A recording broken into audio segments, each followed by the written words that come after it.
দাঁড়িয়ে পড়লে কেন? চুরির আওয়াজও তুলছো, আমার অ্যাটেনশন পাচ্ছিলে না তাই? হতভম্ব শ্রেয়া বিস্ময়াবিষ্ট কণ্ঠে প্রত্যুত্তর করে। তেমন কিছু না, চুল ঠিক করছিলাম। তুর্য ভ্রুকুচকে প্রশ্ন ছুড়ে দিল। চুলে কি হয়েছে? মিনমিনের স্বর হতে আওয়াজ বের হয়ে আসলো। কিছু না, চলুন আমরা থেমে না থেকে হাঁটা শুরু করি। অগ্নিময় চাহনিতে কাঁপিয়ে তুলল তুর্যর শ্রেয়ার দুর্বল দেহখানি। এমনিতেই প্রচণ্ড অতিশয় তপ্ততা চতুর্দিকে। ধরণী তলে ত্রিজামা বিরাজ করলেও লাভ হচ্ছে না বিশেষ।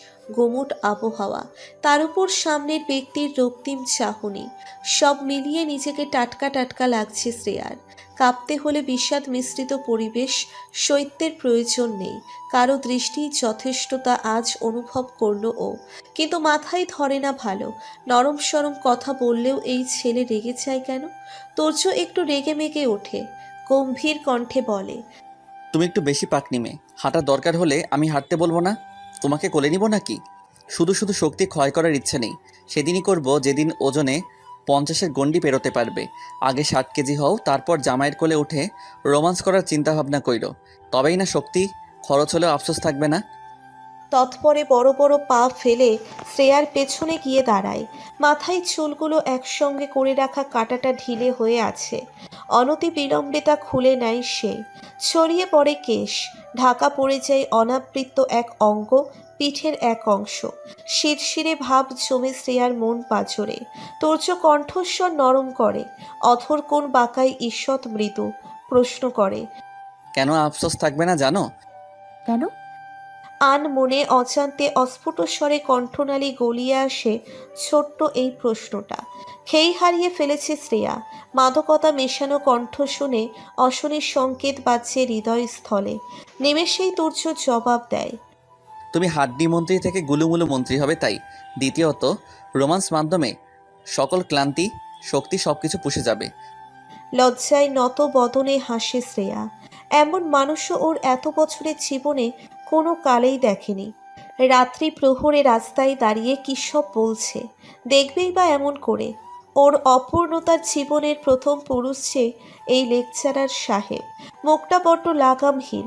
আজ বহুরূপী গগন দেখে ওর একটা কথাই মনে হচ্ছে, আকাশের সাথে তুর্যের অত্যাধিক মিল রয়েছে। তেজি, গম্ভীরতা, উত্তাপ, ফিচলেমি, মাদকতা সবকিছু সব বিদ্যমান এই মানুষটার ভেতর। হঠাৎ বুঝল তুর্য খোপা করে ওর চুলগুলো বেশ গুছিয়ে ক্লিপ দ্বারা আটকে দিয়েছে। এক দুটো চিকন চুল অত্যন্ত অসভ্য চিপকানো টাইপ, তাই কোনো রকমেই গম্ভীর লেকচারার নিকটস্থে হার মানেনি। সুন্দর এবং সাবলীলভাবে দখল করে রাখল কপাল। এখন আর পিছনে নয়, তুর্যের পাশাপাশি হাঁটছে শ্রেয়া তার কড়া আদেশে। পাশাপাশি চলছে দুটো মানব দেহ।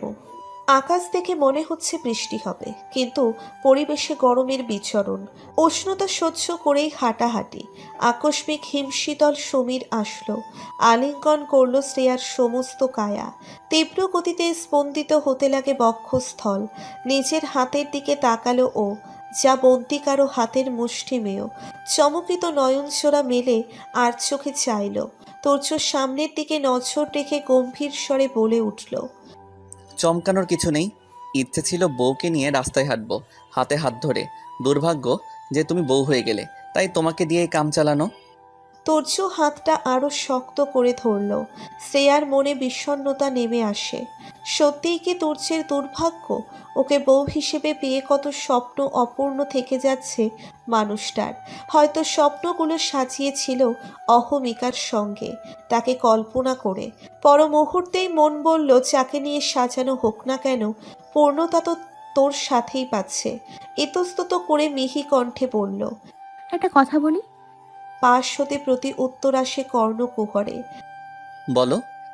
শ্রেয়া সাহস জুগিয়ে পড়ল। আপনি অহমিকা আপুকে আরেকটা সুযোগ দিতে পারতেন। মুহূর্তেই হাতে প্রবল টান অনুভব করে ও। তুর্য ওর দেহটা নিজের সাথে মিশিয়ে নিয়েছে। হুট করে এমন হওয়াতে শরীর কাঁপছে থরথর করে। গলা শুকিয়ে আসে। খোলা কোমরে তুর্যের বলিষ্ঠ এক হাতের শক্ত আলিঙ্গন।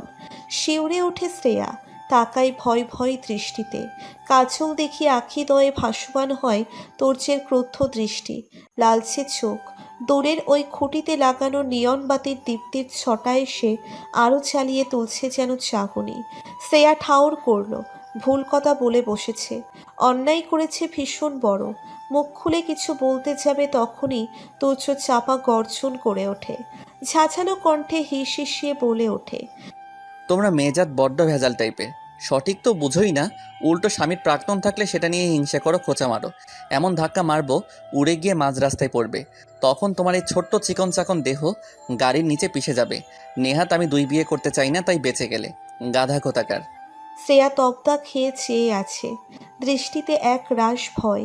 তোর্য কোমর ছেড়ে এক হাঁটু গেড়ে ঝুঁকে বসল বালু মিশ্রিত ইট পাথরের তৈরি রাস্তায়। গভীর দৃষ্টি রাখল শ্রেয়ার উন্মুক্ত কোমরে, ফ্যালফ্যাল নয়নে চেয়ে রইল শ্রেয়া। কিছু বুঝে ওঠার আগেই তোর্য ঠান্ডা কণ্ঠে জিজ্ঞেস করল। ব্যথা পেয়েছো? শ্রেয়া মাথা নাড়ালো, কিন্তু সত্য এটাই, কিঞ্চিত হলেও ব্যথা অনুভব করেছে ও। তোর্য দাঁড়িয়ে ফিচেল হাসে, বলল, মিথ্যাবাদী। কোমর লাল হয়ে আছে তোমার। সমস্যা নেই, বাসায় গিয়ে হট মালিশ করে দিব। মালিশ? হুম, হট মানে গরম মালিশ, বুঝো না? আরাম পাবে নরম গরনের গাধামে। কান থেকে ধোঁয়া বের হচ্ছে শ্রেয়ার, অদৃশ্য চক্ষু এড়ানো ধোঁয়া। তাড়াতাড়ি পা চালাতে লাগলে তোর্য কাট কাট গলায় ডাকে। শ্রেয়সী। এবার যেন তার কথার আঁচে বোঝা যাচ্ছে সিরিয়াস কিছু বলবে, তাই নম্র গলায় সায় দিয়ে বলে। জি। তোর্য ওর শাড়ির আঁচলের কিছু অংশ কর্পট আগলে নেয়, স্বাভাবিক ভঙ্গিতে বলতে লাগলো, তুমি বয়সে বড় হলে তবে মানুষ চিনতে, অনুভূতি বুঝতে এখনো অপরিপক্ক। আজ এক্ষুনি আমি তোমাকে আমার জীবনের খুব একটা গুরুত্বপূর্ণ কয়েকটা বাক্য শোনাবো। এই বাক্যের শব্দের উৎপত্তি আমার জীবন থেকে, যেই ঘটনা আমার সাথে আগে কখনো হয়নি। তুমি কথাগুলোর পিছনে লুকিয়ে থাকা বিশেষ কিছু আজ বুঝবে কিনা জানি না, তবে আশা করি যেদিন বুঝবে, খুশিতে তোমার হৃদস্পন্দন ক্ষণিকের জন্য হলেও থমকে যাবে। একটু চালাক হও শ্রেয়সী। এই পৃথিবীতে বোকা মানুষ ঠকে যায় বারবার, প্রতারণার শিকার হয়, ভেঙে পড়ে। খুব সহজেই তাকে অন্য কেউ এসে দুমড়ে মুচড়ে যায়। পরক্ষণে তুর্য একটা প্রশ্ন নিক্ষেপ করে। সন্ধি অর্থ কি? প্রথমত শ্রেয়া হকচকালো, থেমে যাওয়া স্বরে উত্তর দিল, মলিন? কখনো হৃদয়ের সন্ধি দেখেছো কিংবা অনুভব করেছো? না, হৃদয়ের সন্ধি কখনো দেখা অথবা অনুভব করা যায় না। অপ্রস্তুত কণ্ঠে পাল্টা প্রশ্ন করল শ্রেয়া। না, হৃদয় সন্ধি কখনো দেখা অথবা অনুভব করা যায় না। এই ধরো একই পথে দুটো ছেলে মেয়ে মুখোমুখি হলো, চোখের দেখায় সমান তালে ধক করে উঠল দুজনের হৃদযন্ত্র। তখনই কিন্তু দুই মানবের দুটো হৃদয়ে মিলন ঘটে যায় তাহাদের অজান্তেই। সন্ধি হয় হৃদয় হৃদয়ে, কিন্তু একে অপর সেটা বুঝতে পারে না, প্রকাশ করা না অবধি। সকল মিলন প্রকাশ্যে হয় না। দুই দেহ প্রকাশ্যে মিলেমিশে একাকার হলেও দুটো হৃদয় অচেনা থেকেও হঠাৎ করে মিলিত হয়ে যায়। তুর্য কথাগুলো বলে শাড়ির আঁচলের দিকে চেয়ে মুষ্টি খুলে দোলে মুচড়ে যাওয়া অংশটা মুক্ত করে দিল, ছেড়ে দিল। দুজনে এসে থামলো একটা ভ্যান গাড়ির সন্নিকটে। শ্রেয়া ঘোরে ডুবে গেল। কথাগুলো শ্রবণ গ্রন্থির মাধ্যমে সোজা গিয়ে বুকের বাপাসে তোলপাড় সৃষ্টি করলো। ঠিকই তো বলল, গুণে গুণান্বিত এই মানুষটা। হৃদয়স্থলে মিলন মেলা কখনো নোটিশ দিয়ে বসে না, অজান্তেই হয়ে যায়। কিন্তু যাকে আমরা মন দিয়ে বসি তার প্রকাশ করা ছাড়া বুঝতেই পারি না সেই মানুষটা আমাদের ভালোবাসে কিনা। ঠিক যেমনটা হচ্ছে ওর বেলায়, ও তো ভালোবাসে, তবে তুর্যবাসে কিনা জানে না, কখনো বাসবে কিনা তাও জানে না। মানুষের ভিড় জমে আছে মোটামুটি। ক্লান্ত পথিকরা তৃষ্ণা মেটাতে জড়ো হয়েছে গাড়িটার সামনে লেবুর শরবত খাওয়ার উদ্দেশ্যে। একটু একটু করে পা ফেলে কখন এতখানি পথ পাড়ি দিল খেয়ালই করেনি শ্রেয়া। তুর্য হাত বাড়িয়ে ওর আঁচলটা পিঠে চড়িয়ে দাঁড় করিয়ে দেয় একপাশে, যেখানে মানুষ ঘেঁষবে না ওর শরীরের ধারে, কারো একটুখানি স্পর্শও পড়বে না ওর কোমল গায়ে। হাতে এক গ্লাস শরবত নিয়ে সামনে এসে দাঁড়ায় তুর্য। শ্রেয়া হাতে একটা গ্লাস দেখে জিজ্ঞাসু দৃষ্টি তাক করে। সেকেন্ডের ব্যবধানে ভেসে আসে নিরলস কণ্ঠস্বর, আমি এসব পান করি না। শুনলাম তোমার নাকি অনেক পছন্দ, তাই ভাবলাম বউয়ের চাওয়াকে একটু গুরুত্ব দেই। এতে যদি বউয়ের বুদ্ধি বাড়ে আর আমার মন শান্ত হয়। নাও। শ্রেয়া স্মিত হাসে, ছোট ছোট চুমুক দেয় গ্লাসে। অর্থ গ্লাস শেষ করে বলে, আর খাবো না। আপনাকে প্রিয় বলেছে এটার কথা, তাই না? তুর্য গ্লাসটা হাতে নিয়ে ঠোঁটের কোণে সুপ্ত হাসি আঁকে। খেতে হবে না আর? বলেই বাকি অর্ধেক শরবত নিজের গলায় ঢালে। চোখ বড় সড়ো হয়ে যায় শ্রেয়ার। এই তো বলল লোকটা তিনি শরবত খান না, আর এখন শরীরটা ঝক্কি দিয়ে উঠল। দেখলো তুর্য টাকা মিটিয়ে খালি গ্লাসটা নিয়ে ফিরে আসলো। শ্রেয়া কিং কর্তব্য বিমূঢ়। তুর্য ভাবলেশীর কণ্ঠে বলে উঠল, অন্য কেউ আমার খাওয়া গ্লাসে চুমুক দিবে তা সহ্য হবে না, তাই গ্লাস সহ কিনে নিয়ে আসলাম। তবে একটা লাভ হলো আজ, তোমার খাওয়া দেখে লোভ করে শরবতটা খেয়ে অনেক তৃপ্তি পেলাম। অনেস্টলি একটা কথা বলি তোমাকে, বলুন। শ্রেয়ার নিচু গলা। তুর্যও নিচু গলায় গাঢ় স্বরে বলল, শরবতের লোভে নয়, তোমার খাওয়ার ধরনের লোভে পড়ে গিয়েছিলাম। শ্রেয়ার রন্ধ্রে রন্ধ্রে অস্থিরতা বেড়ে গেল। একটু হলেও সে আন্দাজ করতে পেরেছে তুর্যের কথার মানে। পরিস্থিতি পরিবেশ লজ্জামুক্ত করতে আওড়ায়। স্যার। তুর্য ধমকে ওঠে। হুশ, একদম স্যার ডাকবে না। পাবলিক শুনলে ভাববে ছাত্রী নিয়ে রাতের আধারে পালিয়ে এসেছি। ফুলে ফুলে ভরপুর চৌধুরী বাড়ি। বাগান থেকেও মো মো করে ফুলের ঘ্রাণ ভেসে আসছে। প্রিয় লাল লেহেঙ্গাটা পরে খুশিতে খিলখিল করে হাসতে ব্যস্ত। পাশেই বসা আয়ুষ কালো পাঞ্জাবিতে। প্রিয় হাসির কারণ ওর বাবা মা। তাদের দেখেই সকল হাসি উপচে পড়ছে। হরেক রকমের কথা জুড়ে বসেছে, যেন কত কাল দেখা হয় না। নুরুল চৌধুরী ও মেহরিমা, ত্রিহা সবাই কুশলাদি বিনিময় করে মেহমানদের আপ্যায়নে নিমগ্ন। রাশেদা প্রিয়র কাঁধে হাত রেখে বলল, কি রে শ্রেয়া, কোথায়? তুর্যকে দেখলাম বাইরে, আমাদের সাথে কথা বলে চলে গেল, কিন্তু ওকে দেখলাম না। প্রিয় হাসি থামিয়ে বলল, আর বলো না, ও একবার আমার মতন লাল লেহেঙ্গা পরেছিল। পরে স্যার কোথা থেকে একটা সাদা লেহেঙ্গা এনে বলল এটা পরতে, তাই চেঞ্জ করতে গিয়েছে, চলে আসবে এক্ষুনি। রাশেদা মনে মনে খুশি হলেন বেশ। কজন স্বামী বইয়ের প্রতি এত খেয়াল করে। অন্যদিকে ফাতেমা চৌধুরী হাহুতাশ করতে আরম্ভ করলেন শ্রেয়াকে সিঁড়ি বেয়ে নামতে দেখে। পরনের সাদা লেহেঙ্গা, মাথার দোপাট্টাও শুভ্র রঙের। ধীরে ধীরে সিঁড়ি ভেঙে নামতেই কর্ণধার হয় ফাতেমা চৌধুরীর কণ্ঠস্বর, জন্মেও দেখছি না বউ ভাতে সাদা পড়তে, বিধবার মতন। তুর্যর ভাগ্য আবার পুড়ছে, না জানি পোলাটার কি হয়। আমি জানি এই মাইয়াই এরম লেহেঙ্গা আনছে। শ্রেয়া চক্ষু কোলে অশ্রুকণা ভিড় জমালো। আয়ুষী ওর হাতটা ধরে নিম্ন স্বরে বলে, দাদির কথায় কান দিও না ভাবি। রাশেদা ও প্রিয়র মনও ক্ষুণ্ণ হলো। এত অতিথিদের সামনে এভাবে মেয়েটাকে কথা শোনালো। অশ্রুসিক্ত হয়ে উঠল প্রিয়র আখিদয়। আয়ুষ সর্বদা নীরব দর্শকের ভূমিকা পালন করে আসছে ছোটবেলা হতে, কিন্তু প্রিয়র নয়ন ছোড়ার আকুতি ফেলতে পারল না। ফাতেমা চৌধুরীর উদ্দেশ্যে বলল, যার যা মন চায় পড়বে দাদি, এতে এমন উদ্ভট কথা কেন বলছো? এটা তুর্য এনে দিয়েছে। শ্রেয়ার ইচ্ছে থাকলে তো ও আগে অন্য কালারের পরতো না, তাই অযথা চিল্লানোর কোনো মানে হয় না। সারা বাড়িতে চোখ বুলিয়েও শ্রেয়া কাঙ্ক্ষিত মানুষটার দেখা পেল না। রেডি হয়ে নিচে এসে সোফায় থম মেরে বসে আছে। কত শত হাজার সেকেন্ড পেরিয়ে গেছে, তবুও ভুল করেও মানুষটা নিজের পদধূলি ফেলল না। এদিকটাই একবারের নিমিত্তে। রাশেদা টুকটাক কথা বলছেন, অনেকবার বলে ফেলছেন মাশাআল্লাহ শব্দখানা। তিনি যতবারই দৃষ্টি মেলে ধরছেন শ্রেয়ার দিক, ঠিক ততবারই স্থবির হয়ে পড়ছে চাহনি। চক্ষু কোটরে জমা হচ্ছে অজস্র মুগ্ধতা। কাউকে সাদাই এত মানাতে পারে? কি চোখ ধাঁধানো রূপ! এ যেন গোবরে পদ্ম, অর্থাৎ অস্থানে ভালো জিনিস। শ্রেয়াও ওনার নিকট একটা পদ্ম ফুল, যার নির্দিষ্ট ঠিকানা এতকাল না থাকলেও নিজের গুণে রূপে মনের সৌন্দর্যে নিজেকে টিকিয়ে রেখেছে এই কঠিন কোলাহলপূর্ণ নগরীতে। হাত বাড়িয়ে শ্রেয়ার মাথার টায়রাটা ঠিক করে দিয়ে জিজ্ঞেস করলেন, তুই খুশি তো এখন? আগের কথা নিয়ে কেউ কিছু বলেছে? প্রশ্নটা অনেক রয়ে শুয়ে করেছেন তিনি, তাও খুব ক্ষীণ স্বরে। খুব বেশি চিন্তা হচ্ছিল মেয়েটার জন্য। আজ বাবা মা থাকলে হয়তো ওনার মতন জিজ্ঞেস করতেন, মেয়ের মুখের আনন্দের ঝিলিকটা পরখ করতে। শ্রেয়া হাসল, মৃদু নিঃশব্দ হাসি। রিনঝিনে কণ্ঠে বলে, কেউ কিছু বলেনি আন্টি, সবাই খুব ভালো। আমি জানি তুমি দাদির ব্যবহারে কষ্ট পেয়েছো, বুড়ো বয়সে মানুষ বাচ্চাদের মতো হয়ে যায়। কোনটা ভালো কোনটা সঠিক, কে কে কোথায় কষ্ট পাবে, এসব আমলে নেয় না, ভাবে না। আর দু চারজনের খারাপ ব্যবহার মানিয়ে নিতে পারলে, চুপ করে সহ্য করলে মানুষগুলো পরবর্তীতে এমনি পরিবর্তন হয়ে যাবে বলে আশা করি আমি। সমান সমান লড়াইয়ে একজন না একজন হারে, কিন্তু একজনের লড়াই হারার পূর্বেই মানুষটা নিজেকে গুটিয়ে নেয়, কারণ লড়াইয়ের জন্য প্রতিপক্ষ তো পাই না। আমি কখনো লড়বো না। অত্যন্ত অবাক হলেন রাশেদা। এই মেয়েকে কি বোঝাবেন তিনি? সে নিজেই কত মনোহরণ করা বাক্য শোনালো। একা একা সংগ্রাম করে বাচ্চা মেয়েগুলো অল্প বয়সেই বাস্তবতা শিখে যায়।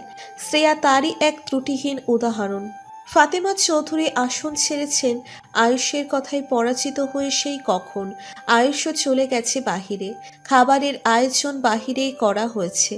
এতিমখানায়ও খাবার পাঠানো হয়েছে। রহিমা খালা এক গ্লাস ঠান্ডা শরবত এনে শ্রেয়ার সামনে রাখলো, বলল, খাইয়া নাও নতুন বধূ। তোর যে বাবা ফোন দিয়া কইল আগে এক গ্লাস শরবত এরপর ভাত খাইয়া লইবা পিউ বাড়ির সবার লগে। শ্রেয়া হতভম্ব। বিহবল কণ্ঠে তুর্যের কথা জানতে ইচ্ছে জাগে, কিন্তু লজ্জায় আড়ষ্ট হয়ে পারে না। প্রিয় ওর মুখের দিকে তাকিয়ে আলতো হাসে। রহিমাকে বলল, ভাইয়া কোথায়? ফোন করে বললো যে বইয়ের যত্ন সরাসরি এসে নিতে পারেন না। নিমেষে নখ বিধিয়ে দিল শ্রেয়া প্রিয়র হাতের পিঠে। এতগুলো মানুষের সামনে মেয়েটা এত নির্লজ্জ লাগামহীন প্রশ্ন করছে। সবাই কি ভাববে?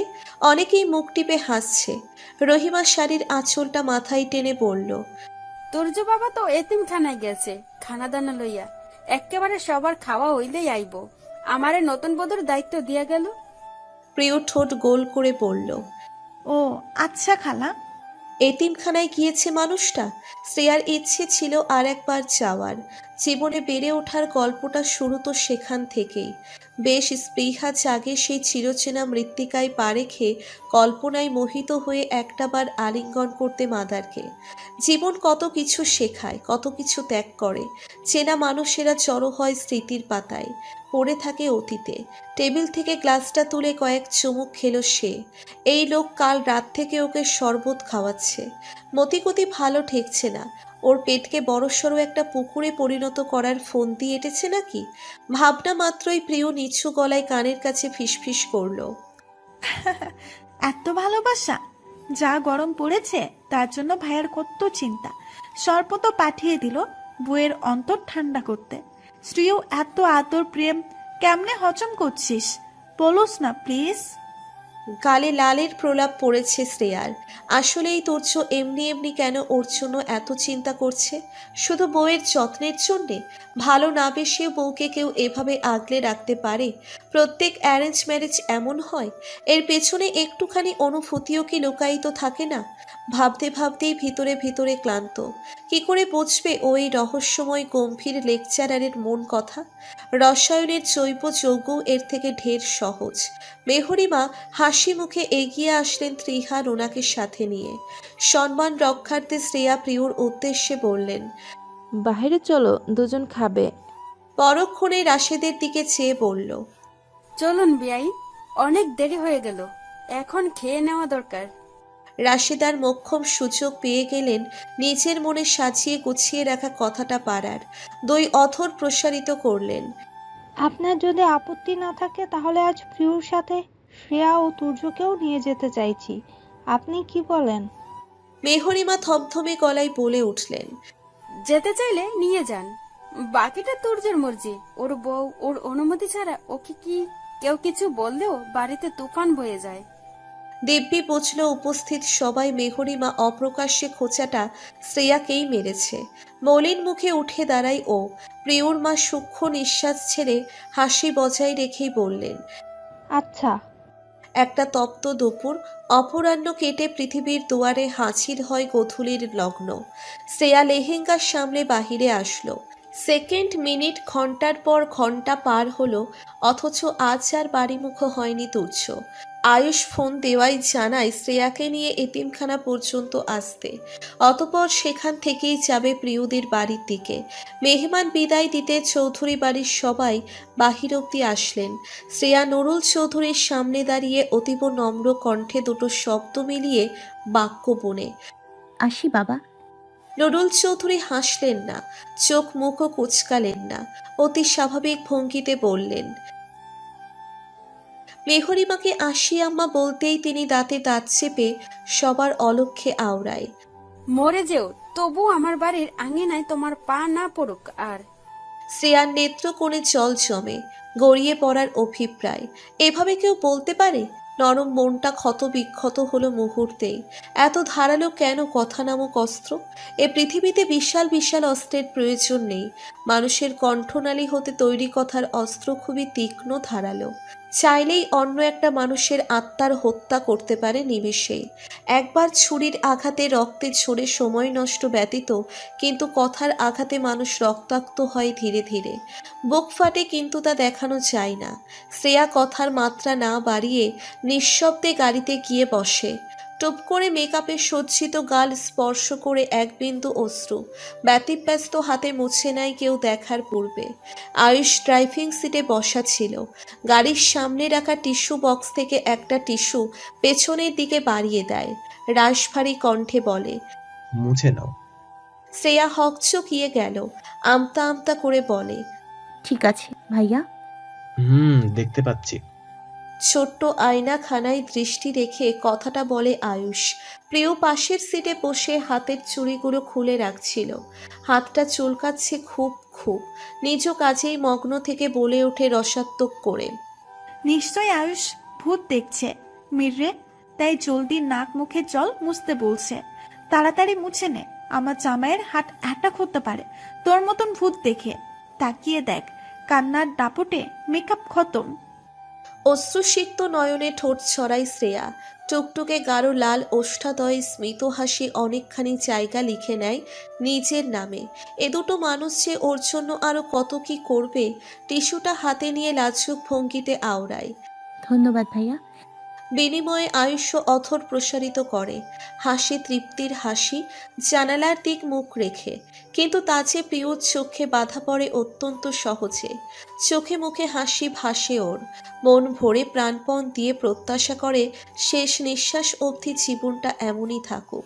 শোক ভালোবাসা অগোচরে বিলীন হোক এভাবেই একে অপরের জন্য। অব্যক্ত থাকুক চিরকাল কিছু কিছু সত্য, যাতে ওদের তিনজনের মধ্যকার ভালোবাসার সমাপ্তি কভু না হয়। এতিমখানার সামনে এসে গাড়িটা ব্রেক কষে আয়ুষ। শ্রেয়া জানালা দিয়ে মাথা বের করে দৃষ্টি লুকিয়ে লুকিয়ে তুর্যের তালাশ করছে। তৎপরে কানে আসে আয়ুষের জানালায় টোকার আওয়াজ। কর্ণ খাড়া করে সেদিক। আয়ুষ জানালার কাজ নামাতেই সুরসুর করে প্রবেশ করে চিরাচরিত হৃদয়ের গহীনে বাস করা একটি কণ্ঠস্বর। আমার বউ। বুকের ধুকপুকানি বেড়ে যায় শ্রেয়ার। শীতল প্রবণ সমগ্র প্রকৃতি দখল করে রেখেছে।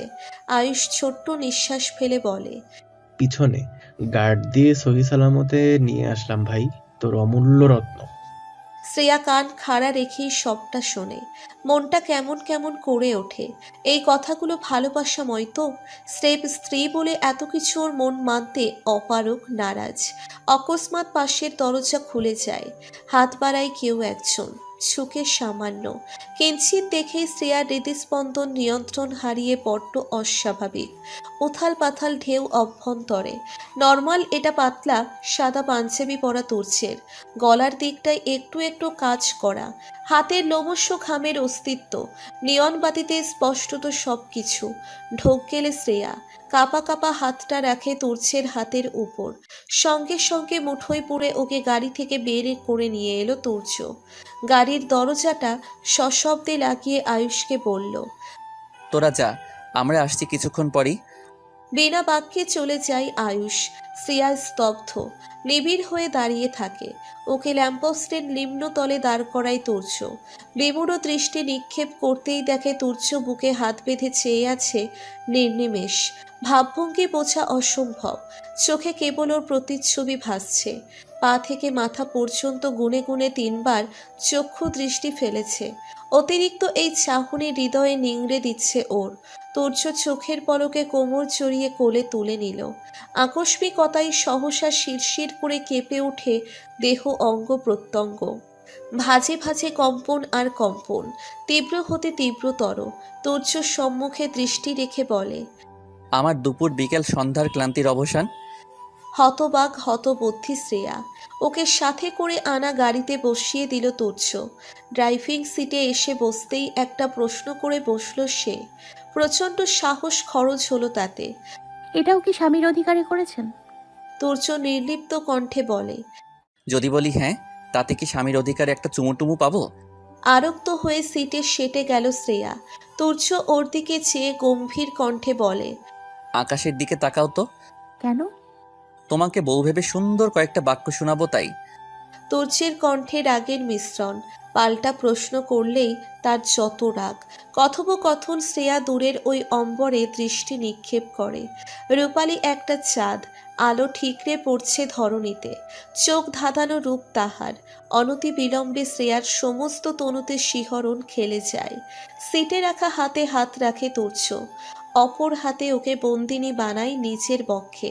কানের কাছে গাঢ় নিঃশাক্ত কণ্ঠে বলে উঠল, আকাশে একটা রূপসী, আমার বুকে একটাই শুভ্রপরী। আবেশে নিমিলিত হয় শ্রেয়ার চক্ষুদয়। শ্বাস ভারী হয়ে আসে। আবারও শুনতে পাই সেই মাদকতা মিশ্রিত কণ্ঠস্বরের বাক্য। কোনো এক বিষণ্ণ বিকেল পার করে রক্তিম আকাশ এড়িয়ে একটা চাঁদনি রাত আসবে। মুখোমুখি থাকবো আমি তুমি। নিদারুণ কম্পন হবে বক্ষস্থলের সমগ্র জুড়ে। সন্ধি হবে আরও একবার হৃদয়ে হৃদয়ে। অনুভূতিরা বেসামাল, দমিয়ে রাখা প্রণয়ের পুনর্বার জাগরণ। প্রিয়দের বাড়ির ছাদে দাঁড়িয়ে শ্রেয়া বুকে হাত রেখে স্পন্দন পরখ করছে। হৃদস্পন্দন চলছে কি তা নাকি এখনো থমকে রয়েছে। ভয়ঙ্কর পবনের খেলা চলছে সমগ্র প্রকৃতি জুড়ে। স্পর্শ করছে শাড়ির ভাঁজে ভাঁজে, উন্মুক্ত বাঁকা কোমরে। কিঞ্চিত কিঞ্চিত সমীরণ বইছে শ্রেয়ার বক্ষস্থলেও।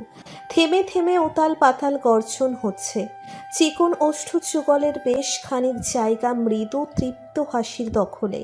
তুর্যের এত কাছে আসা, ওকে শোনানো সেই মাদকতা মেশানো বাক্যগুলো সব কিছু যেন ওর নামেই উৎসর্গ করেছে মানুষটা। বউকে এমন শোনাতে ইচ্ছে হলেই শোনাবে। অনুভূতির গভীরতা থেকে সৃষ্ট হয় যেসব শব্দাংশ, সেগুলো এমনি এমনি যাকে তাকে বলা যায় না, যার তার কাছে ব্যক্ত করা যায় না। আর প্রখরত্বও একদিনে হয় না, হতে হতে অত্যাধিক সময়ের প্রয়োজন পড়ে। খুব খুব খুব। কেউ একজন সত্যিই বলেছিল, যখন শ্রেয়া তার কথার মর্মার্থটা বুঝতে সক্ষম হবে, সেদিন কিছুক্ষণের জন্যে হলেও হৃদযন্ত্রের ক্রিয়ার ব্যাঘাত ঘটবে। এবং অক্ষরে অক্ষরে মিলে গেল তা। ছোট থেকে অত্যন্ত ক্ষুদ্র ক্ষুদ্র স্বপ্ন দেখত শ্রেয়া। যেমন দেখত বাবা ওকে বুকের মধ্যে গুটিয়ে নিয়ে বলতেন, আমার কলিজার টুকরা শ্রেয়সী, আমার রাজকন্যা। আবার কেউ হাত বাড়িয়ে ইশারা করত কাছে আসার। জেগে জেগে দিন দুপুরেও নানা ধরনের স্বপ্নে নিমগ্ন হয়েছে। কল্পনায় এঁকেছে মুঠোভর্তি ভালোবাসার সংলাপ এক কাল্পনিক দেশের রাজকুমারের সহিত। কিন্তু কোনো দিন বাস্তবতার চাদরে মোড়ানো হয়নি তাদের। টুকরো টুকরো হয়ে ভেঙেছে সর্বদা, কিংবা ভেঙে খণ্ডিত দ্বিখণ্ডিত হয়েছে। অতপর অন্য এক রাজকুমার নয়, তবে একজন সুদর্শন পুরুষের প্রেমে মোহিত হয় ও।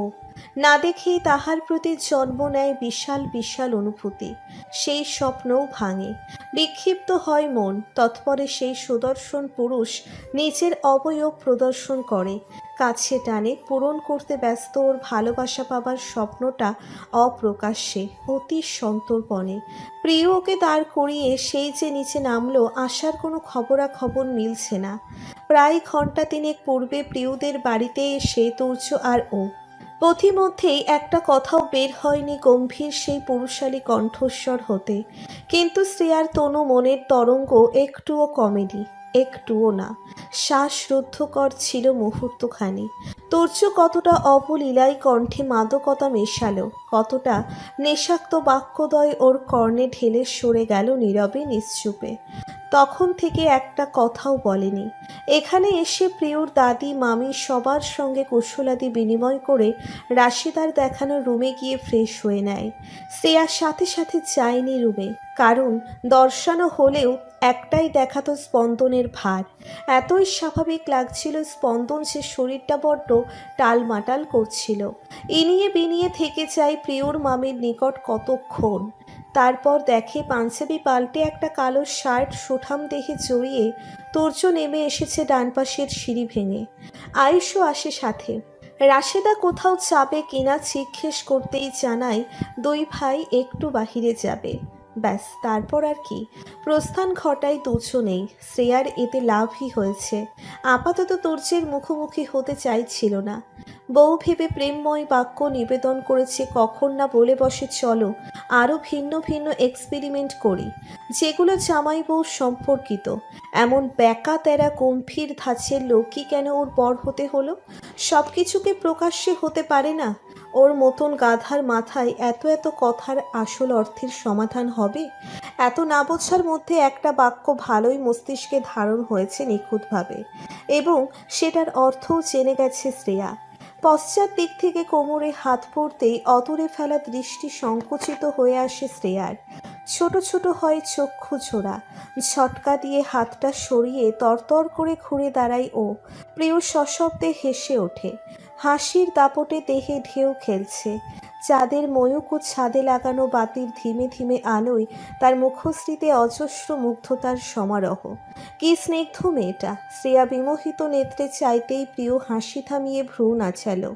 দুষ্টুমি ভরপুর কণ্ঠে বলল, ভাইয়া ধরলে নিশ্চয়ই চুপসে যেতে, নিজেকে সঁপে দিতে।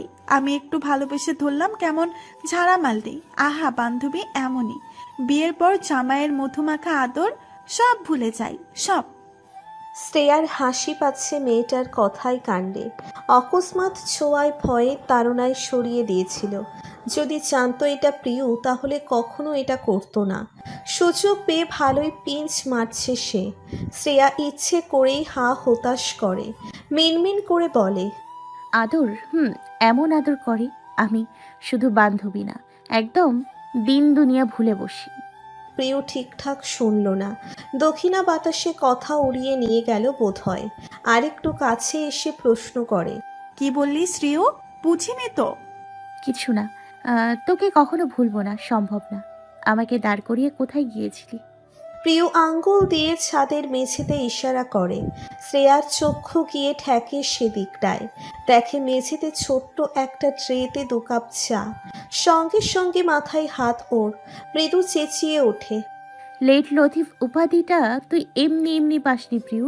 চা এনে এই বাতাসে এতক্ষণ রেখে দিয়েছিস, বলতে এত দেরি কেন করলি? এখন এই ঠান্ডা শরবত তুই গেল। মুহূর্তেই ফোঁস শব্দ সৃষ্টি হয়।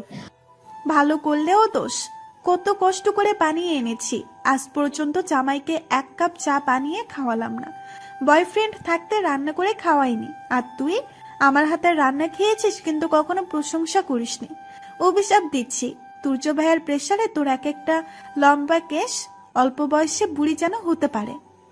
যতক্ষণ না এই চা নামের ঠান্ডা শরবত শ্রেয়ার কণ্ঠনালী বেয়ে পরিপাক গ্রন্থিতে পৌঁছবে, ঠিক তত সময় চলবে প্রিয়র কথা নামক অত্যাচার। তাই বিনা বাক্যে কাপ হাতে উঠিয়ে নেয় ও। ছোট ছোট চুমুক দেয় তাতে। এতটাও ঠান্ডা হয়নি। 2 বান্ধবী মিলে গেটের দিকে নয়ন তাক করে কাপে ঠোঁটের স্পর্শ মাখছে। আকস্মিক উভয়ের চক্ষে একটি দৃশ্য বিধে।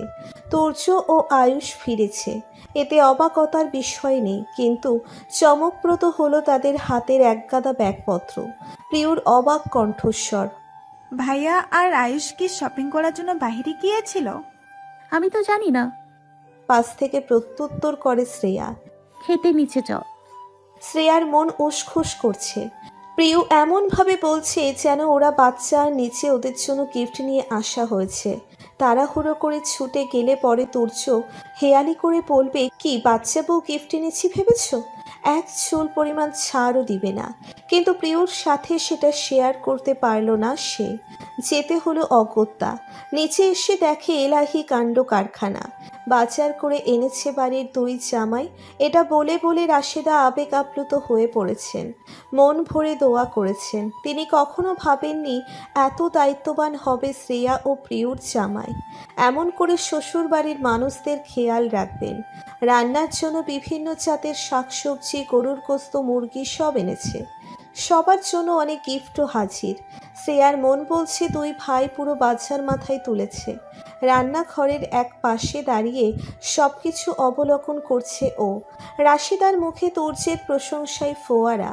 প্রিয়র মামি হেসে হেসে বলছেন, শ্রেয়া ভালো মনের মেয়ে, তাই হাজবেন্ড পেয়েছে লাখে একটা। এই লক্ষ্মী মেয়েটাকে আমার ঘরে তুলতে পারলাম না। তোর একটা বোন যদি থাকতো রে শ্রেয়া। এত সুন্দর কেন তুই? ভেতর বাহির দুটোই সুন্দর হওয়ার দরকার ছিল। এখন আমার আফসোস হচ্ছে কেন তোকে দেখলাম। এখন তোর মতোই একটা মেয়েকে ছেলের বউ হিসেবে পেতে ইচ্ছে করে। প্রিয় ফিসফিস করে, মামি তুর্য ভাইয়া শুনলে বলবে তার বউ কেড়ে নেওয়া হচ্ছে। ধীরে ধীরে বলল, দোয়া করে দিলাম তোমার 12 বছরের ছেলের জন্য অন্য একটা রূপবানের দেখা পাবে চলতি। মানুষ যখন পায় সবকিছু একসাথে পেয়ে যায় বোধ হয়। এই যে শ্রেয়া ভালোবাসা চেয়েছিল ছোট থেকে, এখন না চাইতেও সবার ভালোবাসা পাচ্ছে ও।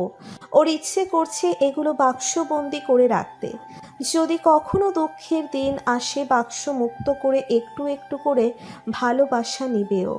রাশিদা লেবুর শরবত বানালেন। কয়েকটা গ্লাস ট্রেতে তুলে নেয়, আরেকটা ধরিয়ে দেয় শ্রেয়ার হাতে। বললেন, সূর্য রুমে চলে গিয়েছে, ওর শরবতটা রুমে দিয়ে আয় মা। ক্লান্ত লাগছিল খুব, সারাদিন এতিম খেলায় ছিল, এখন আবার বাজার করে এসেছে, তাড়াতাড়ি যা। শ্রেয়া মাথা নাড়িয়ে সম্মতি জানায়। ধীর স্থির পায়ে আসে রুমের দরজা অবধি। প্রথমে হাতের সাহায্যে 1-2 শব্দ তোলে, এতেই কাজ হয়ে যায়। অন্তর হতে ভেসে আসে, কামিন। দরজা ঠেলে ঢুকে পড়ল ও। তুর্য হাতের একটা ব্যাগ সোফার উপর রাখলো। পরক্ষণেই ওর দিকে তাকালো তীক্ষ্ণ দৃষ্টিতে, কপালে ভাঁজ। দ্রুত হেঁটে এসে এক প্রকার ছিনিয়ে নেয় শরবতের গ্লাসটা। 2 চুমুকে সবটা শেষ করে গম্ভীর কণ্ঠে বলে উঠল, তুমি আমার কাপড় আনলে ভালো কথা, কিন্তু শর্ট প্যান্ট আনলে না কেন? গত রাতগুলোতে আমাকে দেখেছো রাতে ঘুমানোর সময় 3/4 প্যান্ট পরে ঘুমাই, তবু আনোনি যে? শ্রেয়া হতভম্ব নির্বাক। তুর্য মিছে বলেনি। লোকটার বোধহয় আগে থেকেই ওর মতো অর্ধেক প্যান্ট পরে ঘুমানোর অভ্যেস, কিন্তু ওর কেমন লাজুক লাজুক ভাব হচ্ছিল ওইসব ধরতে। ফলস্বরূপ লম্বা লম্বা শার্ট প্যান্টি ব্যাগে ভরে নিয়ে এসেছে। এখন কি জবাব দেবে? সদুত্তর খুঁজে পাচ্ছে না। বদনে লজ্জার অন্ত নেই। তুর্য আর চোখে চেয়ে গলা ছেড়ে ফিসিল কণ্ঠে বলল, তোমার শাড়ি হতে শুরু করে ছোট বড় সাইজ সব নিজ হাতে কিনলাম, আর তুমি আমার একটা শর্ট প্যান্ট আনার কথা বলাতে বেহুশ হয়ে যাওয়ার অবস্থা। মিসেস রেয়সী, আমার ভবিষ্যৎ ডুবিয়ে দিও না। আগে থেকে শক্ত হও, প্রস্তুতি নাও। যে কোনো সময় কিন্তু ক্রিয়াকলাপ শুরু হয়ে যেতে পারে, ওয়ার্নিং দিয়ে রাখলাম। শ্রেয়া অপ্রতিভ হলো। লজ্জা ও ভীরু ভীরু মন নিয়ে বলল, খেতে নিচে আসবেন। কথাটা বলে তড়িঘড়ি করে পালিয়ে আসে। সেখানে থাকাটাও দম বন্ধকর ছিল। মেহরিমা বাহিরে আসলেন স্বামীর খোঁজে। দৌড়ে চোখ ফেলতেই দেখে নুরুল চৌধুরী পেয়ারা গাছের নিচে দাঁড়িয়ে মাথা নত করে রেখেছেন। আজও হয়তো ক্ষমা চাইছেন মনে মনে প্রিয় সেই নারীর নিকট শত শতবার। সেদিকে আর পা বাড়ালেন না তিনি। বুড়ো বয়সেও অন্তরে তীব্র জ্বলন হয়। হিংসায় নয়, বরং নুরুল চৌধুরীর জীবনের প্রথম নারী হতে না পেরে। তোহাসের মা অনেক ভাগ্যবতী। মেহরিমাও কপাল গুণে এবাড়ির বউ হয়ে ছোট একটা সুন্দর বাচ্চা ছেলে পেয়ে গিয়েছিলেন। কত মায়া মমতা মিশিয়ে মা বলে ডাকত সে। বুকের সাথে মিশিয়ে গিয়ে বলতো, নতুন মা তুমি অনেক সুন্দর, আমাকে আদর করো বেশি বেশি। সময়ের প্রেক্ষিতে তিনি বুঝলেন পৃথিবীতে সব নারীর সংসার সাজায় না, কেউ কেউ ঘরও ভাঙে। বিচ্ছেদ ঘটায় মনের। প্রতিদিন প্রতিক্ষণে তোহাসের জন্য মন পড়ে ওনার। জন্মদাত্রী না হোক, মমতা মিশিয়ে বড় করেছেন তিনি তাকে। রুমে এসে কেঁদে উঠলেন। 2 সন্তানের জননী হয়েও তিনি আজ একা, মনোমালিন্য ছেলেদের সঙ্গে। মা ভালো চাই, এটা কি সন্তানেরা বোঝে না? খাবারের পর্ব শেষ করে কক্ষে পা রেখে শ্রেয়া এসেই সংশয়ে পড়ে যায় ও। তুর্য সোজা হয়ে শুয়ে আছে, মুখের উপর মোবাইলের আলো, মনোনিবেশ সম্পূর্ণ তাতেই। শ্রেয়ার দ্বিধাদ্বন্দ্বের প্রধান কারণ হলো গত রাতগুলো তুর্যের আদেশ মোতাবেক খাটেই শুয়েছে। প্রিয়দের বাড়িতেও কি তার পাশেই একই বিছানায় ঘুমাবে? এখানে তো টাকা পোষানোর প্রশ্নই ওঠে না। তবুও কি বিছানায় থাকতে দিবে, নাকি নাটকের মতন বলবে নিচে থাকো? ঠিক কত বছর চলবে লোকটার হেয়ালিপনা অভিনয়? অতীব চিন্তায় মশগুল থাকার এক পর্যায়ে খেয়ালে আসে তুর্য উঠে বসেছে, কণ্ঠে গম্ভীরতা এঁটে বলল, চিন্তা করতে করতে মুহূর্তের মধ্যে একটুখানি শুকিয়ে গেলে। নিশ্চয়ই আধা কেজি কমে গেছে ওজন। এদিকে এসো শ্রেয়সী।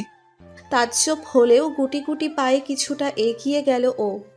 আলতো নরম স্বরে বলল, আমি কোথায় বসবো স্যার? তুর্য আবারও শটান হয়ে শুয়ে পড়ে, দাঁতে দাঁত চিবিয়ে বলে, বুকে। কি? হাত ধরে হ্যাচকা টানে শ্রেয়ার নরম সরম দেহটা বিছানায় ফেলল তুর্য। ভয়ে হকচকিয়ে গেল শ্রেয়া। সহসাই ধরাস ধরাস করে কাঁপল সমগ্র অঙ্গ প্রত্যঙ্গ। অনুভব করল ওই গলায় শুষ্ক ওষ্ঠদয়ের গাঢ় ছোঁয়া। ক্রমশ গভীরে পরিণত হয় তা। শাড়ি ভেদ করে বলিষ্ঠ হাতের চাপ পড়ে উদরে। আনমনে অস্থিরতায় তুর্যের ঘাড়ে খামচে ধরতে নেয় ও। তখনই তুর্য কঠিন স্বরে শাসায়, একদম না। শরীরে নখ বিঁধলে আমি কিন্তু সীমা লঙ্ঘন করে ফেলবো। তুমি কি তাই চাইছো? শ্রেয়া নিমিলিত চক্ষুদয়ের পল্লব নাড়ে। তুর্য ওর জবাবের অপেক্ষা করে না, শ্রবণ নালীর সান্নিধ্যে মুখ রাখে, বলে, আমি তো বউ কোথায় থাকে সেটা প্র্যাকটিক্যালি দেখাচ্ছিলাম। তুমি এখন আমাকে ধৈর্যহীন করার তোড়জোড় চালাচ্ছ বউ। হুট করে পুরো কক্ষ অন্ধকারাচ্ছন্ন হয়ে পড়ল। কারেন্ট চলে গিয়েছে।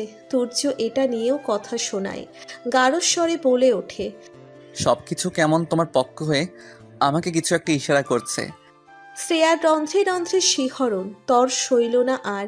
চোখ মুখ খিচে মনের চিন্তাটা বাস্তবায়ন করেই ছাড়ল। মানুষপটে বিষাদ ছুঁয়েছে, সহস্র সহস্র তাহাদের পরিমাণ। শূন্যতায় খা খা করছে অন্তকরণ। কবে আসবে বর্ষণ?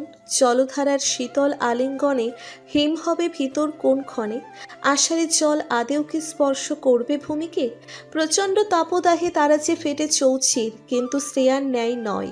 ওর শূন্য তৃষ্ণার্ত অন্তরের উত্তাপ নিভানোর কাজটা কখনো আকাশ ভেঙে নেমে আসা বৃষ্টির দ্বারা সম্ভব নয়।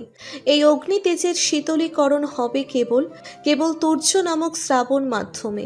মানুষটা সেই যে গত সপ্তাহে গেল, আর একটা খোঁজ খবরও নেই। এবাড়িতে তুর্যবিহীন কেটে গেল শ্রেয়ার 7টা দিন।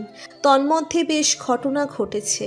ঘটনাগুলোও শ্রেয়াকে এতটা আঘাত করেনি যতটা করেছে প্রিয় সেই পুরুষের অনুপস্থিতি। হলদে তুতিতে খোলা বারান্দায় হলুদ পাখি সেজে চেয়ারে বসে আছে শ্রেয়া। চেহারায় প্রিয়র মনে অমানিসা ও মলিন ভাব। তুর্য প্রিয়দের বাড়ি থেকে পরের দিন সকালে বিদায় নিয়ে সোজা চট্টগ্রামের উদ্দেশ্যে পাড়ি জমায়। একটা শব্দও বলে যায়নি শ্রেয়াকে যাওয়ার আগে। শুধু আয়ুষকে জানিয়েছে শ্রেয়াকে যেন বাড়িতে নিয়ে যায় সাথে। হঠাৎ সাথে নিয়ে যাওয়া সম্ভব না। শ্রেয়া তখনও গভীর ঘুমে মগ্ন ছিল। উঠে প্রিয়র কাছ থেকে এসব শুনে অত্যন্ত বিস্মিত হয়। মনে ভয় জমে। তুর্য কি তাহলে রাত্রির অর্ধভাগে ঘটে যাওয়া ঘটনার রেস ধরে অকস্মাৎ চলে গেল? কেন যে ও অমন করতে গেল? যাওয়ার পরে 2 দিন বাদে শ্রেয়া চৌধুরী বাড়িতে ফিরে আসে। ওকে দেখে মেহরিমা সকলের সামনে তেতে উঠলেন। সুযোগ পেয়ে কথা শোনালেন, কি এমন হলো ভাইয়ের শ্বশুর বাড়ি থেকে আমার ছেলেকে সকাল সকাল চট্টগ্রাম চলে যেতে হলো? আগেও শান্তি দিলে না, এখনো না। কথাগুলো শুনিয়ে চলে যান তিনি। তোরজোর খালা বার কতক জিজ্ঞেস করে তার হঠাৎ চলে যাওয়ার কারণ, কিন্তু বরাবরই প্রত্যুত্তরে পরাজয় মেনে নেয় শ্রেয়া। তারপর তৎপর গুনে গুনে আরও কয়েকটা দিন কেটে গেল। অনেকবার মোবাইল হাতে নিয়েও কল দিতে গিয়ে ফিরে আসে শ্রেয়া। প্রচণ্ড দ্বিধা দ্বন্দ্বে ভুগছে ও। এত জেদ রাগ, তাহলে রাগই কি করেছে? নয়তো কেন এতদিনে একটিবারও কল মেসেজ কিছুই করলো না? বারান্দার রেলিংয়ে শ্রেয়া মাথা ঠেকিয়ে রইল। মোবাইলটা পড়ে আছে চেয়ারের এক পাশে, চোখ দুটো অশ্রুতে টলমলো অবস্থা। তোর্যের দেহের কড়া পারফিউমের ঘ্রাণ, হেয়ালিপনা, তেরা বাঁকা শব্দ মিলে এক একটা বাক্য, গম্ভীর তেজি ভাব, সবকিছু ওকে বড্ড পোড়াচ্ছে। মনে স্পৃহা চাচ্ছে এখনই বাস ধরে ছুটে যেতে চট্টগ্রাম। আয়ুষও অনেকবার কল দিয়েছিল, কোনো হদিশ নেই তার। কোথায় গেল? 1 সপ্তাহ সহ্য করেছে, আর পারছে না শ্রেয়া। পাশ থেকে হাতড়ে ফোনটা হাতে নেয়। তোর্যের নাম্বারে ছোট্ট একটা বার্তা পাঠায় বহু সাহস জুগিয়ে। আসসালামু আলাইকুম স্যার। মিনিট পেরোয় কিন্তু অপর দিক হতে কোনো উত্তর মেলে না। এ যাত্রায় নিজেকে দমিয়ে রাখা কঠিন হতে কঠিনতম হয়ে পড়ে। অতি সন্তর্পণে গড়ায় জল, ভিজায় শ্বেত কপল যুগল। ঠিক সেই মুহূর্তে পিছন থেকে চেনা একটা স্বর ডেকে ওঠে, নতুন বধূ, নিচে চলো খাইবা। শ্রেয়া ফেরে না। এই অবাধ্য জলের সাক্ষী করতে চায় না ও কাউকে। কাঁদলে কাঁদবে, শক্তপক্ষ সেই বক্ষে মাথা এলিয়ে। তবুও কান্নাগুলোও তার নামে হোক, দেখুক সেও জানুক শ্রেয়া আজ সম্পূর্ণভাবে গাত হয়েছে তার ঘুরিয়ে পেঁচিয়ে জটিলভাবে প্রকাশ করা অনুভূতিদের সম্পর্কে। কিছু কিছু জিনিস কখনো ফিরিয়ে নেওয়া সম্ভবপর হয় না। তার মধ্যে একটা হলো মানব কণ্ঠনালী গলিয়ে উন্মুক্ত হওয়া শব্দাংশ। শতাধিকবার চাওয়া সত্ত্বেও শ্রেয়া ফিরিয়ে নিতে পারছে না। যার দরুন মিলছে বিচ্ছেদের অসুখ, সে এক নিদারুণ অসুখ। শ্রেয়ার নরম মনে অঢেলভাবে বিস্তার লাভ করছে তা। কর্ণবিবরে আবারও প্রবেশ করে রহিমার তরতরে স্বর, ও নতুন বধূ, খাইবা না? খাবো না খালা। ভাঙা ভাঙা কণ্ঠে তৎক্ষণাৎ জবাব শ্রেয়ার। রহিমা পেছন থেকে চুলে হাত বুলিয়ে বলল, মন খারাপ তোমার? কথা হয় নাই তুর্য বাবার লগে? শ্রেয়ার অভিমান বেড়ে গেল, ঠান্ডা গলায় বলল, না, লেকচারার সাহেবের সময় আছে নাকি? কাউকেই তো ফোন দিচ্ছে না। কে কইলো কাউরে দেয় না? তুমি যেদিন বাবারে পুরোপুরি চিনে যাইবা সেদিন কইবা খালা এমন একটা জামাই আমায় হোক। শ্রেয়া বিস্ময়া হত, ব্যগ্র কণ্ঠে সরব করে বলে, ফোন দিয়েছেন তিনি? রহিমা খালা যেন প্রশ্নটা উপেক্ষা করল, বলল, এখন আইও আমার লগে, মেলা রাত তৈছে, তোমারে খাওয়াইয়া আমি ঘুম দিমু। শ্রেয়া খেয়াল করেছে তুর্য যাওয়ার পর থেকে প্রিয় ও খালা ওর খেয়াল রাখছে, বিশেষ করে রহিমা খালা। এ বাড়িতে একমাত্র ওর জন্য যদি কারো অতিরিক্ত দরদ থাকে তাহলে সেটা নিঃসন্দেহে রহিমা খালাই প্রকাশ করছে। মায়ের মতন আচরণ ওনার। শ্রেয়ার বড্ড আনচান করে আজকাল মনটা মাকে দেখবার, কিন্তু সেটা তো কোনো কালেই সম্ভব না। রহিমা খালাকে দেখেই ও তৃপ্তি মেটায়। মেহরিমা ও ফাতিমা চৌধুরী হাঁটতে বসতে কথা শুনিয়ে যায় ওকে। ক্ষণে ক্ষণে উপলব্ধি করেছে ও স্বামীবিহীন শ্বশুর বাড়িটা মেয়েদের জন্য কখনো শান্তির স্থান না। মনের সন্দেহ ব্যক্ত করে প্রশ্ন করে শ্রেয়া, আপনি আমার জন্য এত চিন্তা করছেন কেন খালা? তোমার দায়িত্ব জানি কেউ একজন আমারে দিয়ে গেছে এ বাড়িতে, তার ভরসায় জায়গাটা আমি। এইটা আমার কত বড় পাওয়া তুমি বুঝবা না নতুন বধূ। সব সময় আমার জীবনটা দিয়া হইলেও তোমার খেয়াল রাখমু। শ্রেয়া হতবিহ্বল হয়ে পড়ে। অবাক হলেও কথা বাড়ালো না। দুহাতে চোখ মুছে ওষ্ঠদয়ে হাসি মাখে, মিছে হাসি, বলে, আম্মা, বাবা, প্রিয় সবাই খেয়ে নিয়েছে? তুমি বাকি ভরসার তোমারে ডাকতাছিল। আমি কইছি তুমি পরে খাইবা, কিন্তু প্রিয় রইছে, কইল তোমার লগে নাকি খাইবো। আচ্ছা চলুন। শ্রেয়া আগে আগে বারান্দা ছেড়ে চলে গেল। রহিমা লম্বা নিঃশ্বাস ফেলে হাতের মোবাইলটা কানে নিয়ে বলে উঠল ফিস ফিস করে, চুপি সারে, সুস্থ হইছ নি কিছুটা? মায়াডা তোমারে ছাড়া দুঃখ পাইতাছে। অপর পাশ থেকে তাৎক্ষণিক কর্ণাধার হয়, মা কি ওকে বেশি কথা শোনাচ্ছে? মোক্ষম সময় পেয়ে রহিমা গড়গড় করে বলল, শুধু তোমার মা, আম্মাও ছাড় দিতাছে না। এখন যদি তোমার কথা শুনে তাইলে তো নতুন বধূর একদম ছাড়বো না। তোমার মার মায়া দয়া যে কই পালাইছে, আগে কত বালা ছিল। আচ্ছা, ওর খেয়াল রাখবেন। কথাটা বলতে দেরি, তবে কলটা কাটতে বিলম্ব করেনি মানুষটা। রহিমা হতাশা মিশ্রিত নিঃশ্বাস ফেলে দ্রুত গতিতে নিচে যায়। তন্ত্রা নিয়ে গায়েব হয়েছে তুর্য। শ্রেয়ার ঘুম পায় না। নিশি থিনিতে হাঁটতে বের হলো বাগানের দিকটায়। বাড়ির সব মেহমান 1-2 দিন থেকেই চলে গিয়েছে। রুনা খালা এই কদিন ছিলেন, কিন্তু তিনিও নিজের বাড়িতে চলে গিয়েছেন। একটা মাস বাংলাদেশে কাটিয়ে আবার কানাডায় চলে যাবেন। গুড়ি গুড়ি বর্ষণ হচ্ছে, একটু একটু করে দেহ স্পর্শ করছে। এটা অত্যন্ত উপভোগ করছে শ্রেয়া। কিছু দূর হেঁটে আসতেই চক্ষে বিধে নুরুল চৌধুরী বাগানে পাতানো বেঞ্চিতে বসে আছেন, মাথা নত করে। অবলীলায় ঠাউর করল সে আধা বয়স্কই মানুষটা কোনো কারণে ভীষণ ভীষণ কষ্ট পাচ্ছেন। ঘরে ফিরে যাওয়ার মতো পোষণ করে ও, তথাপি পাও বাড়ায়, কিন্তু সঙ্গে সঙ্গে থেমে যেতে হয়। নুরুল চৌধুরী হাসি মুখে ডাকে ওকে। শ্রেয়া আজ একটা জিনিস খেয়াল করলো, ওনার কণ্ঠে গম্ভীরতা নেই নিত্যদিনের মতন। এই মুহূর্তে উপস্থিত শুধু শুধুই বিষাদ। মাথায় ঘোমটা সমেত বেঞ্চির কাছে এসে দাঁড়ায় ও, নম্রতার সহিত বলল, জি বাবা। এত রাতে বাইরে কেন তুমি? শ্রেয়া মৌনতা পালন করলো। কি বলবে ভেবে পাচ্ছে না। নুরুল চৌধুরী নিচু থেকেই বললেন, বুড়ো শ্বশুরের পাশে একটু বসবি মা, কিছু কথা বলতে চাই তোকে। অপ্রস্তুত হলো শ্রেয়া। দূরত্ব রেখে এক কোণে বসলো।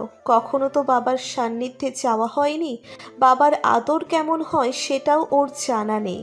ছোট্ট করে বলে উঠল, বলুন বাবা। শরীরের সাথে কথা হয়নি তোর, তাই না? ছেলেটা আমারও ফোন তুলছে না। যাই হোক, প্রিয়র কাছ থেকে শুনলাম সামনের সপ্তাহে তোদের পরীক্ষা, 3 দিন পর পাঠিয়ে দিবে তোদের।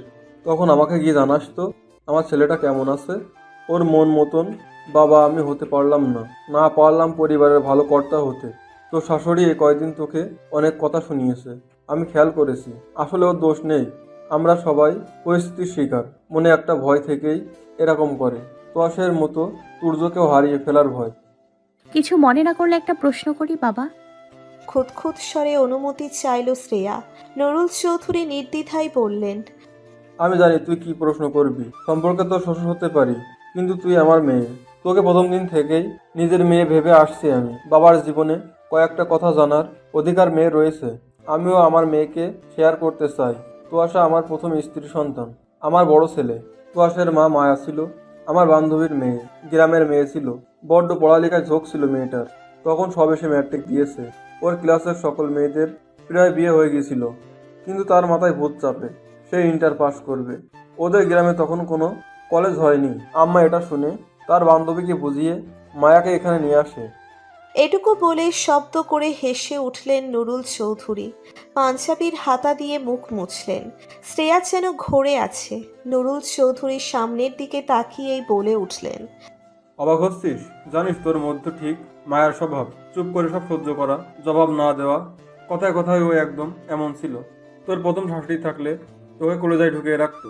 তুই তো ওরই প্রতিচ্ছবি মা। মায়ের চুপচাপ স্বভাবের আমি সব থেকে বেশি মুগ্ধ হয়েছিলাম। এত শান্ত মেয়ে আমি কখনো দেখিনি। ওই যে পেয়ারা গাছটা দেখছিস না, এটা ওর জন্যই লাগানো।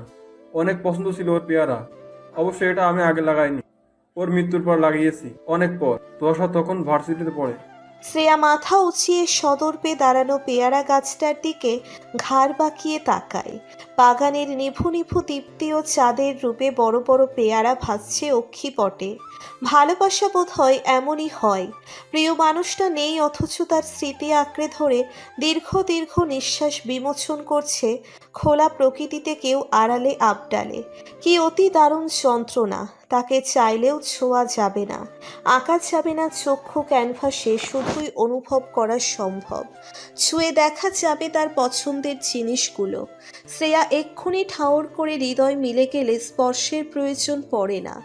দূর হতে দূরে দু প্রান্তে থেকেও অনুভব করা যায় প্রিয় ব্যক্তিকে।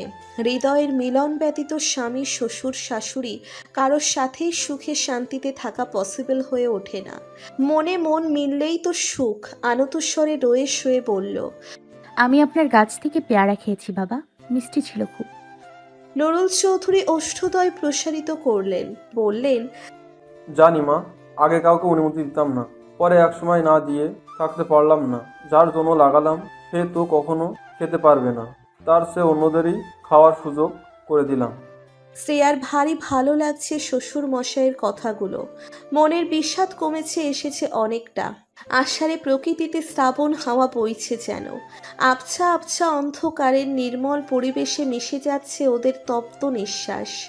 বহুদিন কথা বলার মানুষ পায় না ও। কখনো তো কেউ আদুরে ভঙ্গিতে কাছে ডাকেনি।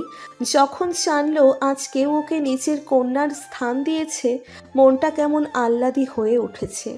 নুরুল চৌধুরীর বিষাদমাখা বাক্যগুলো মধুর লাগছে। ছোট্ট থেকে নিশ্চুপ স্বভাবের মেয়েটা হুট করে বাবার সান্নিধ্য পেয়ে কৌতূহলের সঙ্গে অধিকার খাটায়। নরম গলায় প্রশ্ন করল শ্রেয়া। মায়া আম্মাও তোহাস ভাইয়ার ব্যাপারে আর বলবেন না বাবা?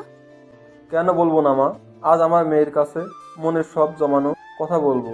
বহুদিন হলো কথা শেয়ার করার মানুষ পাই না। মনের গভীরে হতে অনুভব হলো শ্রেয়ার এ পৃথিবীতে কথা শেয়ার করার মানুষের কত অভাব। দিনের পর দিন কথার ভারে মানসিকভাবে ভেঙে পড়ছে কত শত মানব। মুখে না হোক মনে মনে একটা বিশ্বস্ত মানুষ খুঁজে বেড়ায় তারা, কিন্তু মেলে না। কেউ বোঝে না, বুঝতে বুঝতে বড্ড বিলম্ব করে ফেলে। যেদিন থেকে বোঝার বয়স হলো, সকাল সন্ধ্যা অভ্যাস হয়ে উঠেছিল নিয়ম করে হাঁটার। প্রায় একা হাঁটতাম। তারপর আমার পথের সঙ্গে হয় মায়া। মেয়েটা কিছু বলতো না, চুপি চুপি পা ফেলতো আমার সাথে। এই শহরে যখন নতুন আসে প্রায় কাঁদতো, বলতো আমার ভয় লাগে নুরুল ভাই, কিছু চিনি না, খারাপ লাগে। আমার স্বভাব পুরোটাই বাজেয়াপ্ত করেছে তুর্য। বলতে পারিস আমি একদম ওর মতন ছিলাম। মেয়েদের অতিরিক্ত ফ্যাস ফ্যাস, অহেতুক কান্না, সকল পরিস্থিতিতে নিজেকে দুর্বল দেখানো অপছন্দ ছিল আমার। আর স্বার্থপর মেয়েদের ঘৃণা দৃষ্টিতে দেখতাম। প্রথম মায়ের এসব আমার বিরক্ত লাগতো। কতবার যে মেরেছি মেয়েটাকে, বারবার বলতাম দুর্বল মেয়েদের আমার পছন্দ না। কিন্তু ও ছিল নাছোড়বান্দা, চলে গেল। কিন্তু আফসোস, ওকে শেষমেশ স্ট্রং হতে দেখলাম না। এতটাই দুর্বল ছিল, অল্পতেই ছেড়ে যায় আমাদের। তুয়াসকে জন্ম দিতেই মৃত্যু হয় ওর। তবে একদিক থেকেও ও জিতে গিয়েছে জানিস। নিজের নীরব স্বভাবের হারিয়ে গেছে আমাকে। তুই কখনো দু বেগুনি করেছিস? মায়া করতো, ভীষণ ভালো লাগতো ওকে। তুয়াসকে রেখে চলে যায় মায়া। কত হাত জোর করে ওর বাবা মাকে মানিয়ে আমার বউ করে ঘরে তুলেছিলাম। মন শুধু বলতো মায়া থাকবে না, কিন্তু ওর মায়া শেষ নিঃশ্বাস অব্দিও কাটবে না। হলো তাই, এখনো কাটেনি। তুয়াসের মা বলিতে এবং মায়ের ইমোশনাল ব্ল্যাকমেলের চৌধুরী বাড়িতে আনি মেহেরিমাকে। মেহেরিমা মনের দিক থেকে খারাপ না, খারাপ হলে সৎ মা হয়েও বুকে আগলে নিত না তুয়াসকে। নিজের সকল সুখ ত্যাগ করে সারাক্ষণ আমাকে জিজ্ঞেস করত, তুয়াস কিসে খুশি হবে, কি করলে হাসবে। নিজের সন্তান গর্ভে নিয়েও জীবন বাজি রেখে তুয়াসের প্রাণ রক্ষা করেছে। তুর্য তখন ওর গর্ভে 9 মাসের গর্ভবতী হয়ে বাড়িতে কেউ না থাকায় তুয়াসকে কোলে নিয়ে সিঁড়িতে মুখ থুপড়ে পড়ে যায় মেহেরিমা। ছেলেটার পেট ব্যথা করছিল, কোনো ক্রমেই কমছিল না। আমাকে ফোন দেয় অনেকবার। আমার প্রতীক্ষায় না থেকে মেহেরিমা নিজেই ওকে ডাক্তারের কাছে ছুট লাগায়, কিন্তু যেতে আর পারে না। উল্টে নিজের প্রাণ খোয়াতে বসে। তুই বল মা, যেই মেয়ে সতীনের ছেলেকে নিজের গর্ভের সন্তানের চেয়ে অতি আদর যত্ন বড় করেছে, সে কখনো ওই সন্তানের খারাপ চাইতে পারে? কখনো সতীনের ছেলে ভেবে অন্যায় অবিচার করতে পারে? নুরুল চৌধুরীর কাতর কণ্ঠস্বরে রোদনের ছাপ বিশদ। শ্রেয়া নির্বাক স্থবির। ও কি ভেবেছিল মেহেরিমাকে? প্রকৃতপক্ষে সেই নারী কেমন বের হলো? ওনার মনটা হয়তো একদিনে কঠোর হয়নি, নিশ্চয়ই কারণ রয়েছে। তোর মতো এতিম একটা মেয়েকে ভালোবেসে গোপনে বিয়ে করে তোয়াস। মেয়েটার নাম আরিয়ানা। ওর গোপনে বিয়ে করার বিষয়টা আমাদের সবাইকে কষ্ট দেয়। কারণ জিজ্ঞেস করলে জানাই, এতিম বলে যদি পরিবার না মেনে নেয় তাই। যাক, মেয়েটাকে সম্মান দিয়ে ও চাচার বাড়ি থেকে নিয়ে আসি। প্রথম কয়দিন সবকিছু ভালো করলেও হঠাৎ খেয়াল করলাম মেহেরিমা প্রায় মনমরা হয়ে বসে থাকে। জিজ্ঞাসা করলেও উত্তর দেয় না। আমি তো সারাদিন বাড়িতে থাকি না, তুয়াসও আমার সাথে অফিসে থাকে। তুর্য আয়ুষও সারাদিন বন্ধুদের সাথে ঘুরে ফিরে আড্ডা দেয়। ইচ্ছা হলে বিজনেসে একটু একটু মনোযোগী আর কি। দিনে দিনে বুঝতে পারলাম সংসারে কিছু একটা নিয়ে অশান্তি হচ্ছে। তুয়াসও মেহেরিমার সঙ্গে ঠিকঠাক কথা বলে না, এড়িয়ে চলে। যে ছেলে মায়ের হাতে খাওয়ার পাগল ছিল তাকেই দেখি এবার সকালে নাস্তার টেবিলে মেহেরিমার বানানো খাবার স্পর্শ পর্যন্ত করলো না। মা ও ছেলে এক অপরকে না দেখে থাকতে পারতো না। অথচ বিয়ের কয়েকদিনের মাথায় এমন মনোমালিন্য সন্দেহ লাগে আমার। পরে মায়ের কাছ থেকে জানি আরিয়ানা নাকি সারাক্ষণ বলে ওর আপন শাশুড়ি নেই, বলে মেহেরিমা ওকে ভালো চোখে দেখে না, এতিম বলে তুচ্ছ তাচ্ছিল্য করে, খাবার খেলে নাকি ফোঁটা দেয়, ওকে ঠিক মতন ভার্সিটিতে যেতে দেয় না। এগুলো বলে তোয়াসের কাছে। এই নিয়ে আমারও তুর্যর অনুপস্থিতিতে তোয়াসকে মেহেরিমার সঙ্গে ঝামেলা করে। মায়ের চেয়ে অতিরিক্ত বিশ্বাস করে বসে বউকে। একটা ছেলের নিজের মা এবং স্ত্রী দুজনের প্রতি সম্মান দায়িত্ব পালন করা উচিত। তাই বলে বিনা সত্য জেনেও কার প্রতিত্ব বা কষ্ট দেওয়া ঠিক না।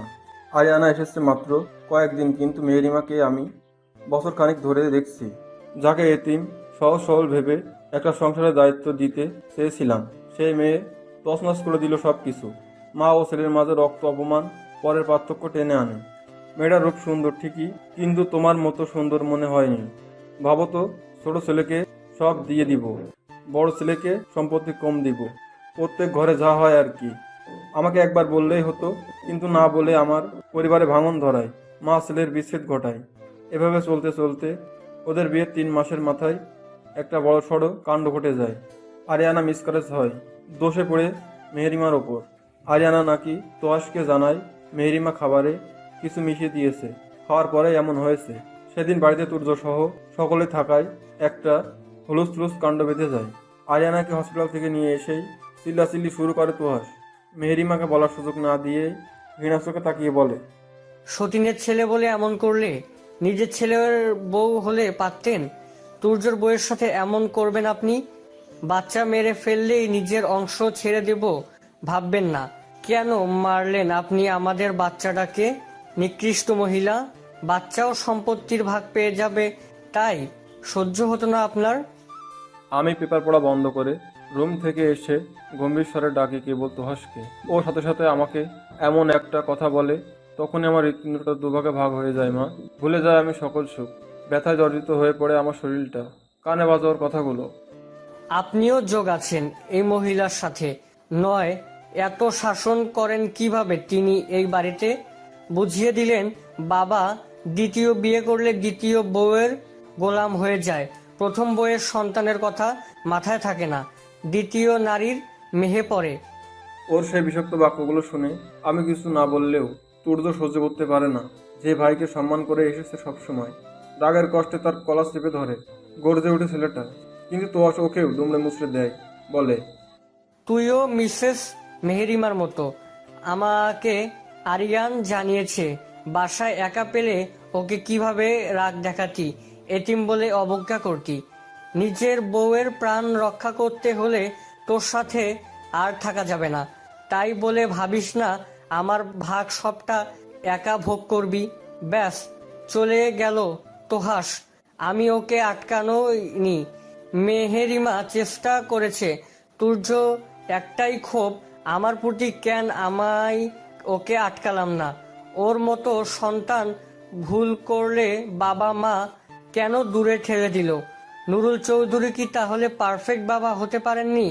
এত ইগো। কিন্তু আমি ওকে বুঝাতে পারিনি কিভাবে ভেঙেছে তোহাস আমাকে। কখনো আর ওদের অশান্তির কারণ হতে চাই না। আড়ালে খোঁজ রেখেছি, তুর্য প্রকাশ্যে রাখে। আমি বুঝি ওকে। সে চাইছে তোহাসের মন থেকে মেহেরিমার প্রতি ঘৃণা দূর করতে, বোঝাতে এই পরিবারের কখনো ওর খারাপ চায়নি। সৎ হলেও সে সবার খারাপ না, তাই না? আবার গম্ভীর বদমেজাজি রকচাটা ছেলেটার ধৈর্য ধরে এই নীরব প্রচেষ্টা বারবার মুগ্ধ করে আমাকে। এককালে কত মারপিট করত, কত কটু কথা তুর্য নিতে পারে না। দিন দুয়েক না কাটতেই বিচার আসতো আমার কাছে, অথচ বড় ভাই কষ্ট দিল মুখ ফেরাতে পারেনি। সংসার সুখের পরিপূর্ণ হতে পারে না, সব মানুষ এক মনের হতে পারে না। কারো কারো ভিতরে রূপের এতটা হিংসা মিশ্রণ। মেহেরিমা তোর প্রতি প্রথমবার পালিয়ে যাওয়ার জন্য ক্রুদ্ধ। ওর ভয় তুই আরিয়ানের ন্যায়। তবে বিশ্বাসে সেও বুঝে যাবে তোর মনটা। কষ্ট পাস না।